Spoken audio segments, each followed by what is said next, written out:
নাইকে ম্যাডাম, ভিতরে আসবো? এ আবার কে? আসুন, বলুন আপনার জন্য কি করতে পারি। আপনি তো সবকিছুই করতে পারেন ম্যাডাম, আমাদের রাতে ঘুম আসে না। ঘুম আসে না? তার ডাক্তারের কাছে যান, আমার কাছে কেন? ম্যাডাম, সব ডাক্তার তো এরকম সাথীর চোখ বুঝলি আপনার ছবি আমার সামনে বাকি ওঠে। এ তো আচ্ছা পাগলের পাল্লায় পড়লাম, একে কে ঢুকতে দিল?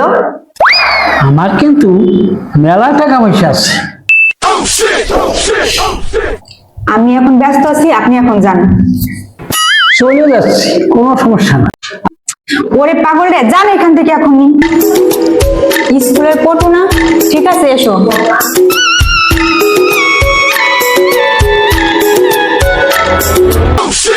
তুমি আমাকে ন্যায় অন্যায় শেখাতে এসেছো? এত বড় সাহস তোমার!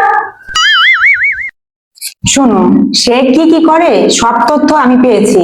তোমরা ছোট মানুষ আসছো, এই জন্য বেশি কিছু বলবো না। অফিসিয়ালি তার যে শাস্তি হবার সেটা হবে।